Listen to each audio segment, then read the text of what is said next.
It's important that we mark what happened this morning because you in the audience told me a lot of very good reasons as to why homeschooling is important to you. We're going to carry that over every day because we're going to have a different question that we address every day. There is one last thing I want to say is why homeschool is important to me before I discuss. That's not the slide I want. The modern education slide is where we'll start. But why was homeschooling very important to me? I mentioned earlier about my wife. I want my kids to be a particular kind of person when they grow up.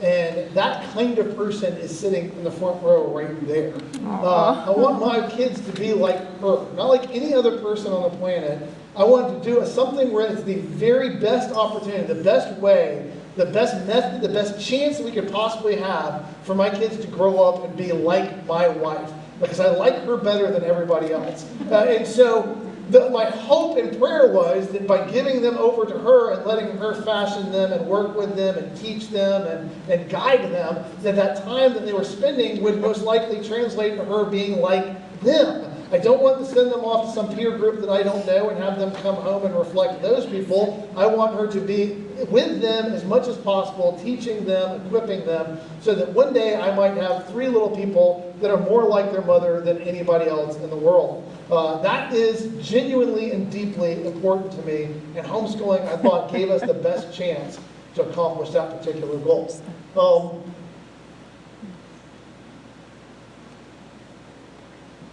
Now, let's start with the one that says modern education, and the student in the middle. There we go. All right. So I was talking about the difference between, we're going to run through these slides pretty quickly. So modern education, if you notice, has the student in the middle. So the whole thing is about how do we reach this student, how do we affect this student, how do we think about this student, and then surrounding the student are a bunch of disconnected, different subject matters, all these different things that exist in isolation of each other, and every one of them aimed at the student. That is how modern education most often works. And that's the system that most of us who went to the modern education system grew up in. So let's go to the next one then. Poor Christian education. All right, what's the difference? We added Bible study, right? That's awesome. That's going to change everything. Everything is exactly the same as the other educational system, but we added into our isolated and different strands or different subject matters, we threw in a Bible study then as well. That's a poor attempt at Christian education. You're going to teach them in every way under the exact same regime, the exact same idea, the exact same strategy, but we're going to add one more study. Because if they're studying 1, 2, 3, 4, 5, 6, 7, 8 different study matters, and one of them is Bible study, they're bound to be good Christian people by the end of the day, correct? Yeah, no. All right, so let's go to a good Christian education. All right, that's a good Christian education. What's the principal difference? God is at the center, not your student. So the first lesson that's important for you and for your student is that this world is not about you.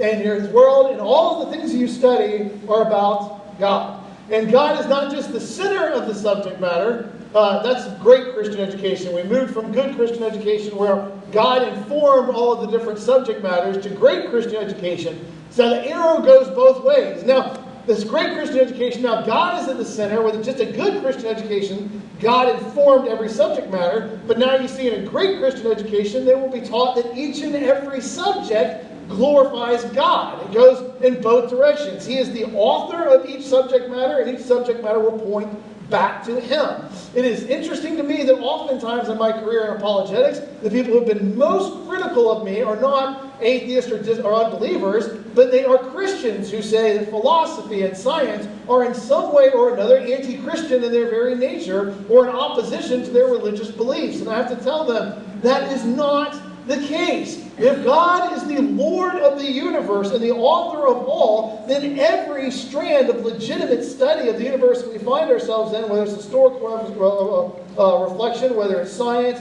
whether it is philosophy, all of them will point back to that being the truth of the universe. We will know more about God by knowing more about His creation, and His creation will inform us of His greatness and His glory. It will go in both directions. I cannot leave God by knowing His universe better. I will find Him more and more. We see this, by the way, oftentimes in the different disciplines. Most scientific disciplines, there are the same number of Christians in them that there are in the general population. It's not like science is just filled by a bunch of godless heathens. Now, it is true that in evolutionary biology, you see a lower number of believers, but that is a very particular field with a very particular set of presuppositions that would make it uncomfortable for the most part for Christians to exist in it. But in chemistry, in microbiology, and especially, by the way, the place where Christians foster the most and do the best on college campuses is in philosophy departments. As a matter of fact, in the last 30 years, you've seen a major resurgence and revival within philosophy departments, not just on Christian education campuses or Christian universities, but in public universities, in some of the most prestigious universities around. So the idea that those subject matters are in some way antithetical to God or threaten the belief in God is absolutely false. In a great Christian education, God informs the subject matters, but the subject matters themselves glorify God. Now let's go to a classical Christian education. All right, what is the key difference between a great Christian education and the classical Christian education? The relationships between or among the subjects. That's right. We're no longer studying isolated subject matters, but every subject matter informs the other. This is, even brilliant people make mistakes when they're, for example, Stephen Hawking, one of the most brilliant people in the last 30 years, when it came to the study of physics, particularly areas like black holes, and his attempts to actually round off the edge of the universe so that t doesn't equal 0, which is a whole other conversation. But Stephen Hawking had trouble with philosophy. When theistic philosophers were giving him a headache, he came out and said one day, philosophy is dead. It's worthless as a discipline. It adds nothing. Why is that interesting? Well, I was working at the time with some kids about 10th grade. And so I walked in the room, and without telling them who said that, I wrote, philosophy is dead, philosophy is meaningless, and it does nothing for us. And I wrote it up on a board, and I said, who can tell me what's wrong with this statement? And one of the kids immediately raised their hand, and I said, what is it? They said, it is what we call a self-referentially incoherent statement, a suicidal statement. What that means is that to say that philosophy is dead, I will have to argue that philosophy is dead. To argue philosophy is dead, I will have to avail myself of the tools of philosophy. And so I'm going to have to make a philosophical argument that philosophy doesn't matter. And in order to make that stand, it means that philosophy matters, because it matters enough that it can inform us that philosophy is dead. So if philosophy matters, then it's not dead and not worthless, which makes it a self-referentially incoherent statement or suicidal statement. That came from a 10th grader that I had been working with on philosophy. A 10th grader was able to see a statement made by one of the most brilliant physicists to ever live, because he was so untutored and unschooled in the area of philosophy that he made a basic mistake. He couldn't even talk about it without making a mistake. That's what happens when your strands or your subject matters live in isolation from each other. And you see it come up as you hear different areas and different disciplines discuss things. I've read where linguists are trying to figure out how human language happens as quickly as it does. When we talk in a moment here about the grammar stage that kids go through, the most remarkable aspect of that is that these tiny little human beings, from the time that they just come out of the mother, and then these little tiny things to the time that they start walking in their soul, start to adapt human language faster than is possible when you rationally comprehend what's going on with them. Human language is deeply sophisticated. Just think about what happens when I talk to you right now. I am making some modulated noises, sounds that are coming out of my mouth by breathing air in and then opening and closing my mouth, moving my tongue around and inflecting my vocal cords. Through that, you're hearing sound. You're interpreting that sound into language that matches up with some data that you have in your brain. You're translating it into something meaningful and then connecting it with a whole host of other information so that you can assimilate it into your brain, and then you will be able to share that later and repeat it. That is a massive amount of things going on in a human brain all at once. Remember, the way that we take it for granted that we can run around talking to each other the way that we do is astonishing. And we do it in multiple different languages, but the thing that's important for this point is that kids learn it so fast. You have these little tiny things that can't do anything, but they can talk. Early, they start to figure out how to talk to you. They start to figure out language. They start to figure out what you mean by words first, and then they're able to match what you mean and to respond so they can get the things that they want. And linguists say this happens so much, so fast, that it's almost unnatural. It's hard for us to explain. It's almost as if language was coded into us by some outside intelligence. It's difficult for us to comprehend. Well, why? Because their field is operating in isolation of all of the others. It's not mysterious to those of us who are theistic why this works, because it isn't almost as if language were coded to you in by outside intelligence. It actually is true. And that makes perfect sense of the thing that you're seeing. And we see these kinds of things come up every time you work in isolation, but that's not what we do. We encourage them to see each and every subject matter as interrelated both to God, glorifying God, and interrelated with each other, and informing each other. Almost every war that has ever been fought at some level or another has a philosophical underpinning to it. So history and philosophy meet each other all of the time. War drives science more than anything else. The need to be able to overcome your opponent drives you to inventions that would not exist otherwise. Our fear of losing out to those godless communists back in the 50s and 60s drove us to the moon. We were willing to spend whatever it took for one reason, so that we could beat the Soviets to the moon, so that we could be there first, not because we saw the moon as some grand principled scientific achievement, but because if anybody was getting to the moon, it was America and not them. And that was why we risked and spent and did everything that we did. All of these things inform each other, and to lose sight of any of that would be to lose sight of how they exist, and they exist without context. And then you get people who are disciplined, and within their discipline, otherwise bright people, which is the world that we live in today, and then you go up to one of these otherwise bright people, and you say, what do you think about what's happening in politics? And they say something monumentally stupid, and about 50% of the people hear them like, oh, that is very profound. It's not! They have no idea what they're talking about. That's because they're really good at what they do, but they don't know anything else outside of that discipline. They don't even know enough to know that they don't know anything. And so they're capable of saying crazy, silly things. In classical Christian education, we will not allow those subject matters to exist independent of each other. They will be brought in. And then finally, let's move on to the next one where we have the full there. We have purpose and doxology. Why? Knowledge, grammar, stories, understanding, dialectic, themes, rhetoric, and celebration, all of these things working interrelated with each other. And today, what we're going to focus on is the grammar stage. What we're going to talk about is the idea, and Dorothy Sayers talked about the arts and the trivium, the three ways of classical education. But what we're talking about is that in different ages, they become capable of doing different things. And at this first stage, when we're dealing with the youngest, Dorothy Sayers called them the poll parrot. We talk about the grammar stage. Basically, we're talking about power memorization. Not grammar like not necessarily grammar like what we do when we're writing and diagramming sentences, although that is part of it. But we're talking about it as a whole. I talk about lacrosse a lot. Not just because all my kids play lacrosse, but because it's a great play, because I have ended up coaching it a lot over the years. It started when my son was in 4th grade. My son's a big guy. I mean, right now he's still kind of a big guy. He's like a little, maybe a shade over 6'1", in the like 190, somewhere like that. He's a big kid in lacrosse at 16 years old. He looks big when he's out in the field next to the other kids he's beating up. And so he's always been big, though. But when he was younger and he was doing upward sports, and he didn't care about any of it. He had no passion, no interest in any of it. He only played those sports because I coached him. He would tell you that. It's like, well, do you want to play this sport? Whether it was baseball, whether it was flag football, whether it was basketball, whether it was soccer. He would say, yeah, sure. Are you going to coach? Like, yeah, all right, I'll play. And so he would go play just because I was there coaching him, just time to spend with Dad. He didn't care about anything. He was never really competitive. He was good at all the sports because he was a big, strong kid, but he just didn't care.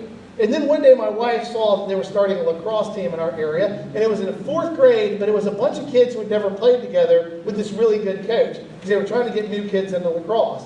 And so she said, hey, Peyton, do you have interest in playing lacrosse? And to her great astonishment, even though he would know, she informed him, there will be nobody that you know on this team. Your dad won't coach it because he can't coach it because he doesn't know anything about lacrosse. And so would you still want to? He said, yeah, sure, I'll do it. And so the first practice was at night, so we ran out, we bought him a stick, and I was an idiot and spent way too much money on cleats because I thought there was some difference between lacrosse cleats and everything else. The only difference is they put lacrosse on the box and they charge you $30 more. But so I bought too expensive cleats and got him a stick and sent him out there for his first practice. We rented a bunch of lacrosse gear, and he took to the field, and I was standing over the sideline to watch him, and I mean, he was genuinely among the worst lacrosse players I've ever seen in my life for that whole practice. It was horrifying.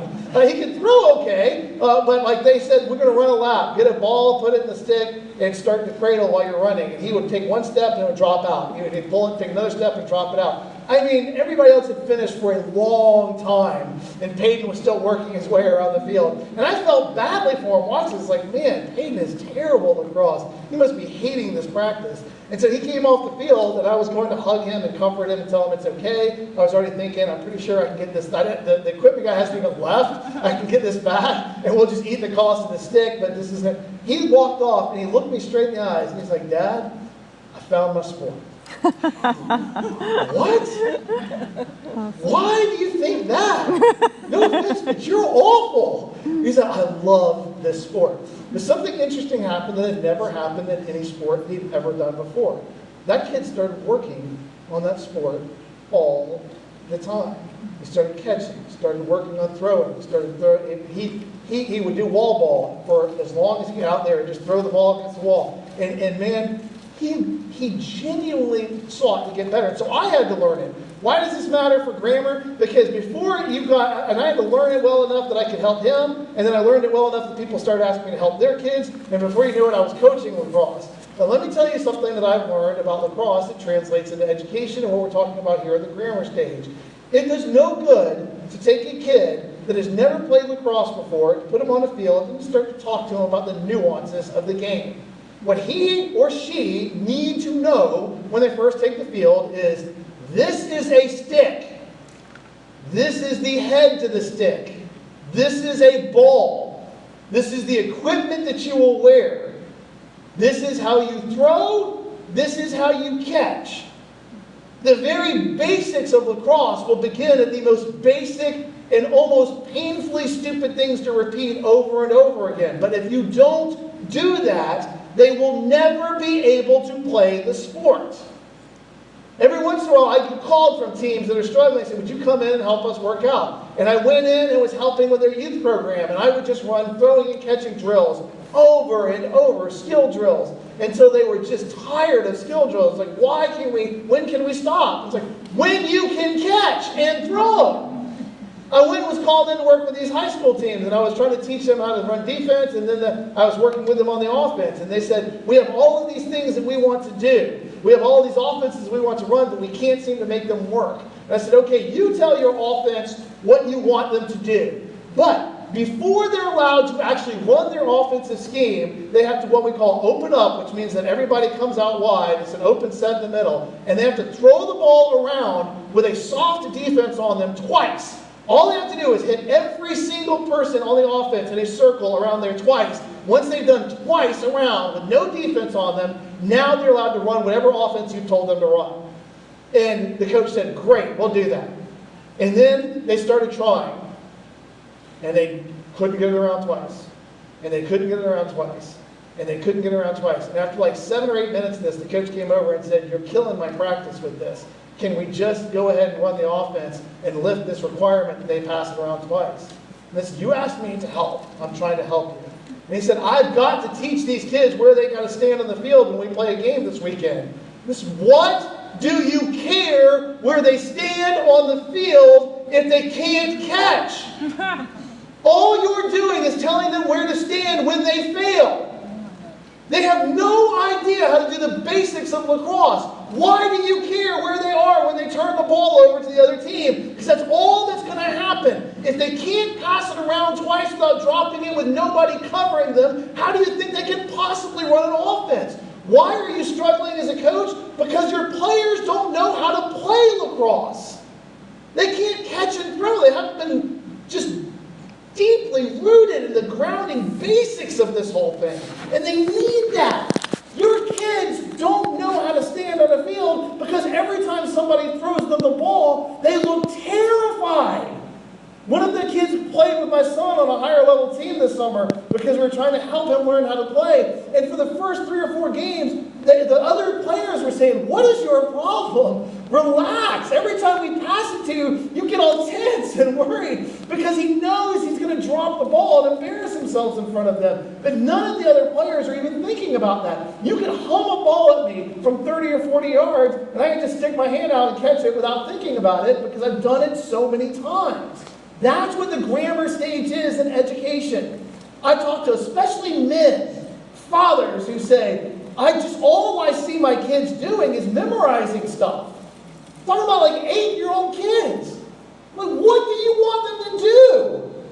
What do you think or imagine that they're capable of right now? Are you ready to start to move them into, I don't know, quantum physics? I mean, what do you imagine they're missing out on right now? Because the stuff they're memorizing, what is it? They're multiplication tables. We're talking about math, right? They have to be able to know their multiplication tables without thinking about it. And the only way that can happen is if they run them over and over and over again. As a matter of fact, every time I have ever asked one of my kids a multiplication problem as part of another bigger problem they're struggling with, and they stop and think and start moving their fingers, I'm like, what are you doing? I'm thinking, we don't think about this. You memorize this. This isn't something, we can't stop and think about the multiplication table every time we go. So what do? Get the multiplication table back out. I don't care how old you are. You go back to the multiplication table and run it again. You can't stop and think about this at this moment. In challenge B, you have Latin and logic. At challenge B, you have the hardest logic they will ever do in the challenge program, and even harder than most people will do at college. And these parents come to me and they say, what do I need to do to make sure that logic doesn't eat our household life? Because the parents are as afraid of logic as the kids are. And here's the answer. I was like, in the first semester in both Latin and logic, you have the opportunity to start grammar practices that will set you up for success. You will make, not buy, make flashcards. And you will look at them every day. And you will make flashcards for Latin rules, and you will make it for vocabulary, and you will make flashcards for your logic, and for the different rules, and for the definitions. And you will make them every single week. Make, not buy them. And then you will have them every single day. Spend 5 to 10 minutes going through their flashcards. When we get to the square of opposition, my classroom has to write it perfectly before class on a whiteboard. I give them all little individual whiteboards. So every single week when we come in, once we start the square of opposition, you will write it before we do anything else. And you will do this practice until every single person in this room does it perfectly. And then we will move on. And it takes 6 weeks sometimes of them all working as a group to get everyone in the classroom to do it. But by the time, right now, you can go up to any kid I've ever worked with and ask them to draw you a square of opposition. I feel fairly confident they could, even if it were years ago that they worked with me. They tell me they can all the time.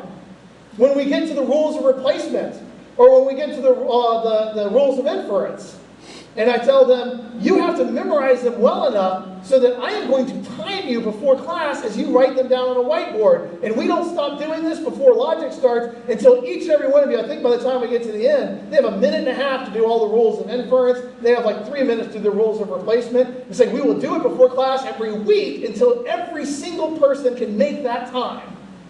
And they start racing. The kids that get really good at it want to beat each other. They're trying out what their fastest time they can possibly do. Why do I do such hardcore grammar work? Because I tell the parents in the first semester, if your kids do the grammar work in the first semester, if they make their flashcards, if they do them every day, if they do the memorization work that I'm telling you to do, if they got that, the second semester is going to feel easy. They're going to wonder why everybody was worried about logic and Latin to begin with. Here's the other side of that. If they don't do that, they will be hopelessly lost. If you haven't internally memorized the rules of inference and the rules of replacement when you get to the proofs that you have to do in logic in the second semester, you can't do proofs. Because you're just like a kid trying to figure out what 7 times 4 is on their fingers. Everything stops while you just stare and try to work out something that you don't have memorized.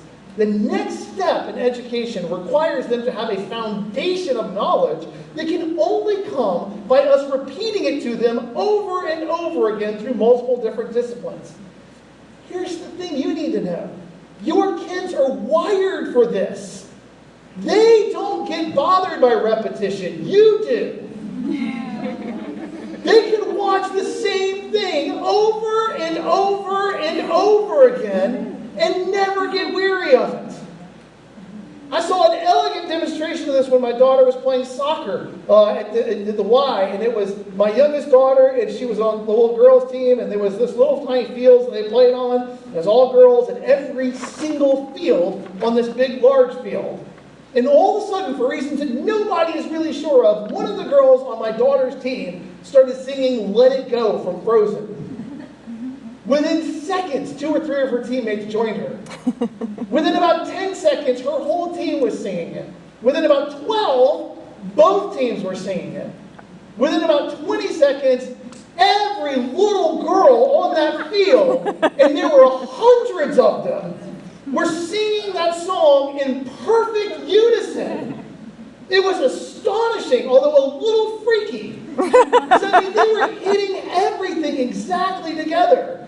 As if they had rehearsed this together. And they had.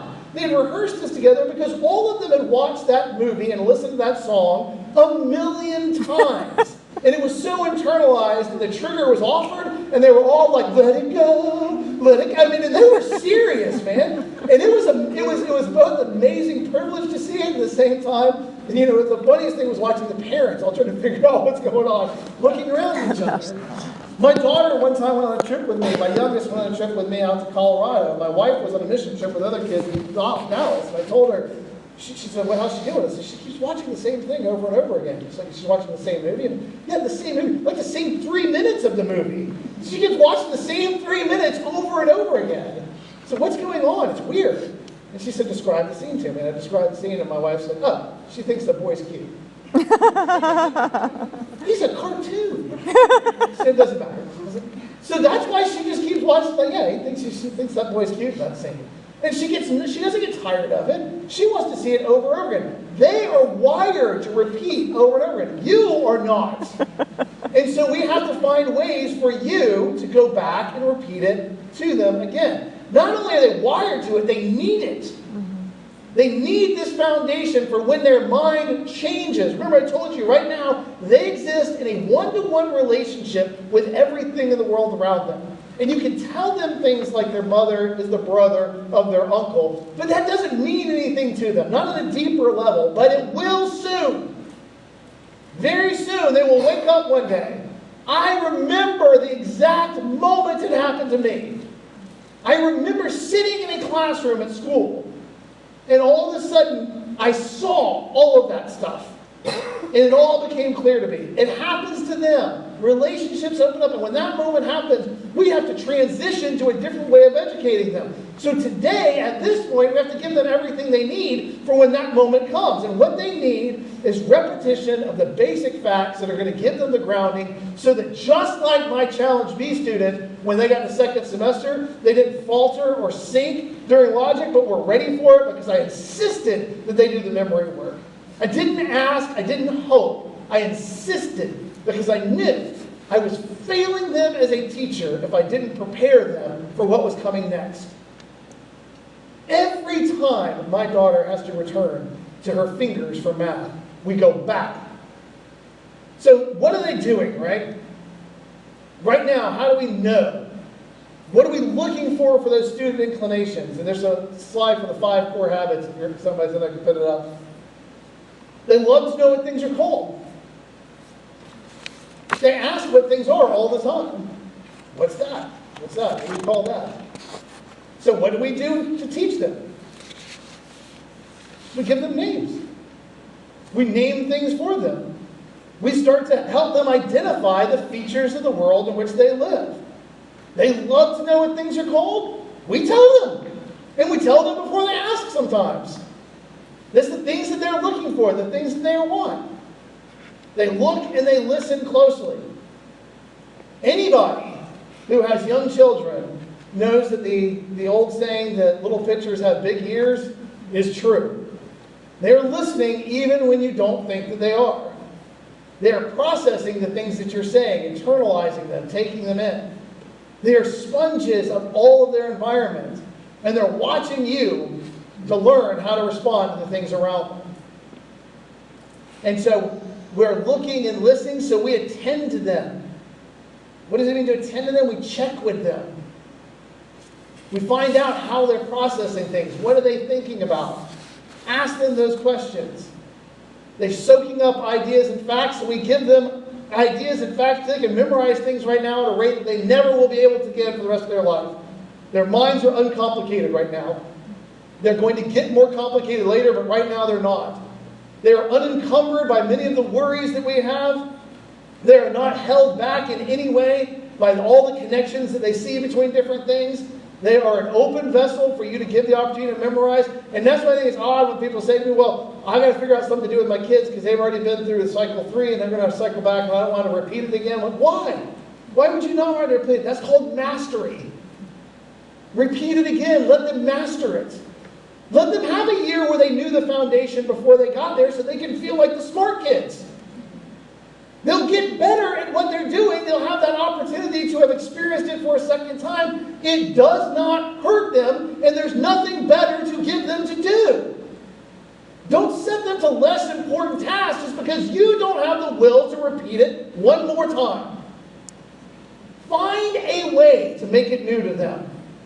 Give them the ability to memorize it. Think of all the different ways. I use different ways when I'm learning to memorize things. I read them. I say them out loud to myself. I write them down. I listen to other people saying them, and we do the same thing with them. Find different ways to revisit the same things so that they can internalize this, so that they know it so well that they never stop and think when you ask them those things. And that way, when they see it as part of a bigger math problem later on, there's not going to be a moment of thinking and wondering and trying to figure it out. They can attend to the other things that are there in that math problem. Memorizing them. It represents creatively. Little Nika runs in the other room all the time and says, what are you doing? Crafts. She's just making stuff. She just made her lacrosse team has a, what is it? A bunny, like a stuffed bunny they give to players. Nika made it a jacket. So we give them the means by which to express that creativity. They don't know all the different ways they can express their creativity. So you give them the different ways that they can. Equip them to do different things. Look for their talents and abilities. One of my nephews was seen for many years as just this sort of wild, uncontrollable thing. And then they later found out 2 things about him. Number 1, he loves art. Loves to draw. Loves to mess with things artistic. The other thing is he loves to cook. And those things gave him direction. They gave him something new. They gave him a way to express himself in something that he liked, that was meaningful to him. But they don't know that if we don't give them the means by which to express themselves. They are just kids. We as adults have to look for the different avenues. And if one way doesn't work for them, try another. But they want to express themselves creatively. So we have to find ways to help them express it. Finally, they hear and they retell stories. That's an important part for them. Nika, I mentioned Nika a lot. She's the youngest. In our van, there's like this weird sound wall between the place where Nika sits and where I am in the front of the van. And Nika can't hear anything from back there. And she wants to talk to you. And sometimes you'll just hear Nika talking about something. Or, what's going on back there? And because I can't hear her. And we have to stop and turn off the music. Tell the big brother and big sister to be quiet for a minute. Everybody's going to listen to Nika for a second. Why? Because she wants to tell you a story about what happened today. She wants to share with you. She wants to do that. And so we're going to give her the opportunity to tell stories. And here's another thing, like with reading with Nika, I've noticed that when I'm struggling to get Nika to read, if I read to Nika, Nika reads more on her own. If I tell stories to Nika, Nika embraces stories more. If I become active in sharing that storytelling part of her life, she becomes more active in expressing it and being a part of it. We tell them stories because it teaches them how to make up their own stories. It also teaches them something important about life. Remember, G.K. Chesterton said that, kids, it doesn't do any good to tell kids that monsters, that the stories that we tell them don't teach kids that monsters exist. They already know that. The stories that we tell them teach them that monsters can be defeated. And that's important for them. Roald Dahl freaks adults out. He does not bother kids at all. When they read stories about grabbing kids and hammer throwing them over fences, they don't freak out. Why? Because they understand the person hammer throwing the little girl is a bad guy.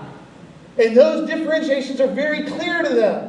Bad guys do bad things. It doesn't freak kids out. We worry about what they're learning. But what they learn when they read that is that Matilda was the good guy and she won. And the bad guy lost. As Chesterton said, they're not worried about those things. They love the stories because the stories tell them. They even love, I have no idea why my youngest daughter, has taken the love for Shakespeare that she does. But man, at 8 years old, she just decided she loves Shakespeare. We buy her Shakespeare books. She loves the tragedies. She loves the stories. She loves Romeo and Juliet. She just gets into them and loves every expression of them. We took her to see a Shakespeare play down at the Tavern, and she loved it. She just adores that level of storytelling and the way that he tells them. And so we expose her to that storytelling and let her be a part of it. Those are the ways that we reach them. Habits that we have. We're naming, we're attending, we're memorizing, expressing, and storytelling, and magically that comes up with an acronym, NAMES. Wasn't that helpful? All right, so the next one, practicing the 5 core habits. I want to talk about something here. Here is something that I think is interesting. I am not going to do everything that they asked me to do in relation to this particular passage of Scripture. But there is something I want to help you to see, not just so that you can see how you setting boundaries or you giving them direction or you showing them or telling them how to do things intentionally can change the way that they interact with things. And I'll do this by explaining, first of all, there's a historian by the name of Michael Licona. Michael Licona wrote a book called Resurrection of Jesus, and a new historiographical approach. He's one of the most famous resurrection historians out there. He worked under and was the protege of Gary Habermas, and they argue what we call the minimal facts argument for the historical resurrection of Jesus Christ. I heard Mike talking one day, and Mike said that he reads the Bible all every day. He said that there's one particular discipline that he does when reading the Bible that he shared. He said that every day, for a week, he doesn't read a different chapter of the Bible. He reads the same chapter of the Bible every day, for a week sometimes. So I'm going to do the same chapter every single day. But what he does is he changes the purpose or way that he's reading it. And this is how he does it. One day he reads it and he says, I'm going to read this particular chapter of the Bible today and I'm going to look for grace. I'm going to read it thinking about and reflecting on grace and look for somewhere where grace is expressed in the Scripture. The next day, I might read it and I'll say, today I'm looking for righteousness. I'm reading the same chapter, but I'm looking for how it talks about the righteousness of God.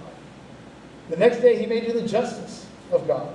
I want to read this chapter and see if there's anything in this chapter that talks to or in any way illuminates for me the justice of God. And I can grow in that. One day he might read of the truth of God, the spirit of truth, the power or authority of God. It changes every day. And he says, and when you change what you're looking for, it changes the way that you read it. When kids come to me and challenge me, the first book that we read and challenge me is Graham Tolman.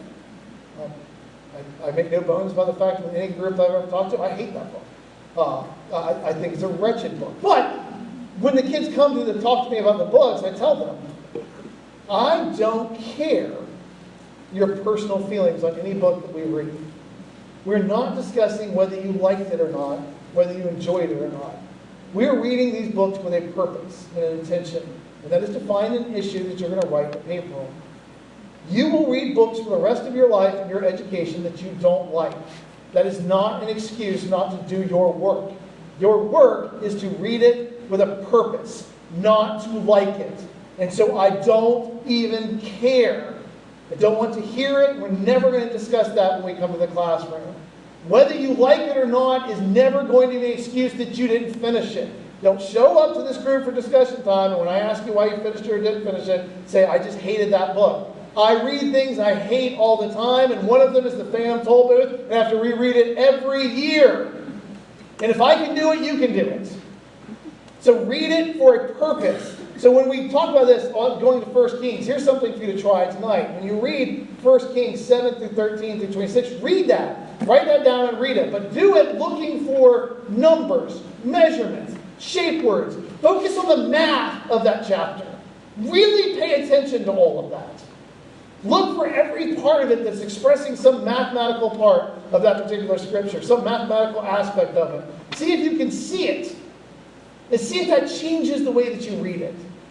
If it changes the way that you understand it. Because that's what we're giving them when we give them instruction or guidance as to how they approach their subject matter. We're giving them the ability to find in that material things that they would not otherwise do. You can't just tell a little kid, go read this. You have to find out what they're reading it for and what they're seeing in it. It's important to understand how they're processing it and what their goal is when they come to it.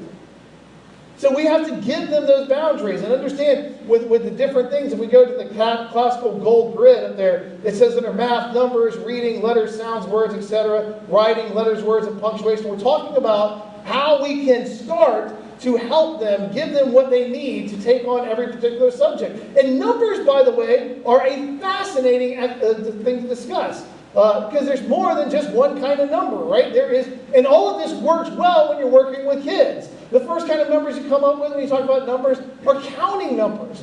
How do you see that expressed? How many are there? How many is that? Count the numbers there.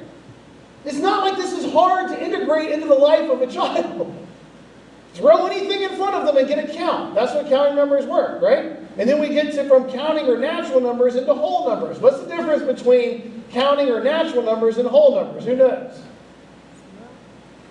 Zero. Zero. That's right, because you can't count zero of something. So if we add the concept of zero, we move from counting or natural numbers to whole numbers. It's odd. You grow up in a society, in a world where zero is commonly understood. Most of human history, that wasn't true. As a matter of fact, if you go back and look at how they did ledgers a couple of thousand years ago, they struggled to figure out how to represent when there was nothing of something. Because they had all of these things they were counting, and they had numbers that they developed to represent every bit of it. But when they had nothing of something, they couldn't figure out what to put in the ledger. Sometimes they put nothing, like literally nothing. Sometimes they would put brackets like that, which, by the way, when you put them together, is ultimately where we got the number zero from. Sometimes they would put, but there was no concept of zero. They were just like, well, I've counted that, and on this we got nothing. But zero becomes important because you can have nothing. Right? You can have something, and then now you've got zero of something. And your whole modern world in which you exist is only possible because we figured out not just how to represent zero as a counter, as a way to calculate things, but we also found out how to plug it and figured out how to plug it into equations. And by doing that, we made math possible. It makes all of this possible. And it all started with zero. Add zero, and we got whole numbers. Now what happens? We got whole numbers, and then we're going to add negative numbers, which is going to give us integers. How do we talk about integers with our kids? It's possible to have less than zero money. That's a lesson every kid should learn very early. Debt is a real thing. And if you have $0 and you owe me $5, you really have negative $5 whenever that $10 rolls into your life, because 5 of it's mine. And I'm taking it from you. That's the way debt works. And they need to know that the number line goes to the other side. And there's real ways to discuss that about in the real world. And that gets us into integers. You have all the numbers going to that side, or for you guys, in that direction, negative and positive. And they need to realize that the numbers exist on both sides of that. Fractions. Our kids are masters of working out fractions every time we order pizza. fractions have suddenly become very important, right? They understand very clearly what a third of, and most importantly, the system that we have devised as a family to make sure the equitable sharing of tortillas when we have cheese dip is there. Because they understand, ask my kids how much they get, like, I get one whole tortilla, then I get a half of a tortilla, and then I get a third of a half of a tortilla. And that's what every kid gets. Mom and Dad just get 2 whole tortillas because we're paying for the tortillas, so we get them all. But the kids understand fractions. They understand that there's less than 1, but more than 0, and that's represented by these fractional understandings of it. And decimals, of course, they understand by when they use, talk about money again as well. Mixed numbers. Again, you could take if they took all of their tortillas together and put them together, they're getting to understand the concept of 1 1/2 or 2 1/3 or whatever they're getting. Percentage-wise, they understand. My kids love to talk about percentage, but these are all the different relationships that they have with numbers. Now, one of the things that you see as far as the breakdown of numbers are ways that you can introduce them into their lives, or these different mathematical concepts, beyond just the memorization of their multiplication tables and the other things that they need to memorize as far as operations, multiplication, division, addition, subtraction, exponents, and radical. By the way, order of operations may be the thing that we're most embarrassingly bad about as adults. And if you doubt that, go look at Facebook. Every once in a while, somebody puts like a simple order of operations puzzle up on Facebook, and like, what is the answer? And the number of people that get it wrong and assertively wrong is depressing. It's 5. Like, it is not 5. How can any adult get that? But they don't understand basic order of operations. With our kids, at multiplication, division, subtraction, and they're getting that. But other ways that we can introduce math into their lives. I mentioned my nephew who loves cooking. Man, there's a lot of math in cooking. Recipes offer up the opportunity to work a lot of math. And to introduce into lives, Nika loves to cook. MJ loves to cook. But with Nika, my youngest, we can show them the different ways that those affect everything. How much does adding more of something change it? In some ways, in some things, I can hear Tracy telling them, a little bit more of one thing isn't that big of a deal. In other measurements, a little bit more of that, and it changes everything. And you have to understand the different measurements and systems that we're using. There's time. For me, when I work out with kids, I tell them it's not really I was always told as a kid, it's not really a workout until you get a timer involved in it. You have to finish something in a certain amount of time. You don't just get to take all day. We're going to see how fast you go. I'm going to make sure you go as fast on the 5th one as you went on the 1st one. So I'm going to time you on every single one of them they do. But those breakdowns of seconds and fractions of a second become important when you have kids running 40s and they're trying to figure out if I was 1/10 of a second faster. The math becomes real in their life as they're doing the math and figuring that stuff out. Money, we already mentioned. Man, our kids know money. They save it. They keep it. If I ever borrow any of it, they know. And they let me know until I pay them back. Don't think I'm like taking money from my kids all the time or anything, but I have to tip people. I don't have cash. And so every once in a while I borrow cash from them. They're like, my daughter reminded me for quite some time, you're $8 in the hole, Dad. Until I see $8 back into this, you're going to hear it from me. And so finally I put it back in and it was over. The unrelenting collector in my household. But these are different ways in which we can take the world around them and bring math and make it alive for them so that they can see temperature outside and understand how the different temperature affects things. My kids watch the temperature in the winter because there's certain things that we do that I think are pretty cool science experiments, but it has to be a certain degree under freezing for some of them to work. I don't know if you've ever done like where you super cool water. In my house, the way that I would usually do it is I take a bottle of water, and if it's going to be like 20 degrees outside, so I know it's going to be under it, but I put it in a position where it can't be disturbed, like sometimes in the car, like sitting on the floor of the car, on the carpet so that everything is very still. What happens is that the water goes under freezing point but doesn't actually freeze because there's nothing to introduce the stimulus to cause the initial crystallization. And when that happens, I go out, I carefully get the bottle, I walk inside, and you go bang, and hit on the table, and the whole bottle goes and freezes immediately. And so my kids watch the temperature outside to see when it's going to be cold enough to make super cold water. They watch it to see, I don't know why my kids like to do this, but they do. They like to take their cheap little McDonald's toys, and when it gets cold enough outside, we put them inside of a glass with water so they get frozen in a block. But they know that in order to freeze overnight, it can't just be 30 degrees outside. It has to be very cold in order for that effect to take place. But they love it, and so they watch the temperature, right? They're looking for that. They also understand, as athletes, how much hotter it is on a turf field when it's 95 degrees outside than it is for the fans that are watching. We may be sitting at 95. Hey, I might be sitting at 80 if I'm in the shade over there. But it's 20 degrees hotter on the turf field than it is anywhere else. And they feel it in their shoes, and they make decisions about how they're going to dress that day based on those temperatures. So math has a reality in their life that you can help show them and introduce to them. My kids know that when they see the number on the exit sign, that it represents on 75, 85, or 20 a distance from a border. So if they see that number, it is that many miles to either the northern or southern border. And they understand that when we're traveling somewhere, if the number is getting lower, we're getting closer and closer to the border. There are so many opportunities to find math in their lives. So many opportunities and fun ways to introduce it to them beyond just the raw memorization work that they have to do, to make it meaningful to them, for them to be able to see how much it affects and impacts their life. All right, that's all I have for this morning. I think I'm like 2 minutes over, so you asked me to be done 5 minutes. Thank you guys. One thing I'm going to ask while she's on her way out. Tomorrow, I know we're all homeschoolers, so we're all these radically independent people, but it would help everybody to hear everyone else talking if we could tighten it up a little bit, right? I'm not going to ask you to hold hands with anybody or hug anybody or anything, but just maybe tighten up the formation a little bit so that we look less antisocial by our very nature. Spreading out as far away from each other as we can. I feel like homeschooling makes you an introvert in some ways.